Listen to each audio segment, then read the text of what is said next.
அதோட ஏற்கனவே நாங்க இந்த உரிமை தொகை சில காரணங்களை சொல்லியிருக்கின்றார். இந்த 3 மாதம் உரிமை தொகை கிடைக்கவில்லை என்றால் அந்த குடும்பத்தை சேர்ந்தவர் பல்வேறு கஷ்டத்திற்கு ஆளாக்கப்பட்டுள்ளார் என்று சொல்லியிருக்கிறார். 2021 சட்டமன்ற பொதுத் தேர்வு போது திரு ஸ்டாலின் அவர்கள் திமுக கட்சியின் சார்பாக தேர்தல் அறிக்கை வெளியிட்டார். அப்பொழுது திராவிட முன்னேற்ற கழகம் ஆட்சி பொறுப்பேற்றவுடன் குடும்ப தலைவர்களுக்கு மாதந்தோறும் 1000 ரூபாய் உரிமை தொகை வழங்கப்படும் என்ற அறிவிப்பை வெளியிட்டார். ஆனால் 27 மாத காலம் அந்த குடும்ப தலைவிக்கு உரிமை தொகை வழங்கப்படவில்லை. இதை நான் பிரதான எதிர்க்கட்சி தலைவர் என்ற முறையிலும் எங்களுடைய சட்டமன்ற உறுப்பினர்களும் தொடர்ந்து சட்டமன்றத்திலே அழுத்தம் கொடுத்தோம். தேர்தல் நேரத்திலே கவர்ச்சிகரமான அறிவிப்பை வெளியிட்டுவிட்டு அந்த அறிவிப்பை நிறைவேற்றப்படவில்லை. அந்த அறிவிப்பின் காரணமாகத்தான் அதை நம்பி குடும்ப தலைவர்கள் வாக்களித்திருக்கிறார்கள். அந்த குடும்ப தலைவருடைய உறுப்பினர்கள் வாக்களித்த காரணத்தினால் நீங்கள் ஆட்சிக்கு வந்திருக்கிறீர்கள்.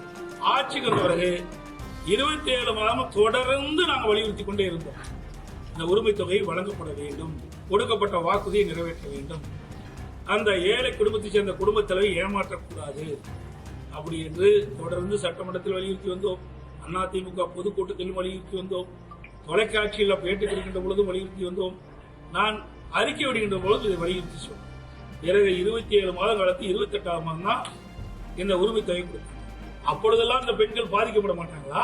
இப்ப கொடுக்கின்ற காரணம், ஸ்டாலின் சொன்ன காரணம், பிப்ரவரி மாதம், மார்ச் மாதம், ஏப்ரல் மாதத்திலே நாங்கள் எதற்காக கொடுக்கணும் என்று சொன்னாரே, அந்த காரணம் 27 மாதம் இந்த உரிமை தொகை பெறுகின்ற குடும்ப தலைவிகள் பாதிக்கப்பட்டிருக்க மாட்டாங்களா? ஆக வேண்டுமென்றே திட்டமிட்டு தேர்தலை மையமாக கொண்டு அந்த பெண்ணுடைய குடும்பத்துடைய வாக்குகளை பெற என்பதற்காக இந்த அறிவிப்பை வெளியிட்டிருக்கிறார்.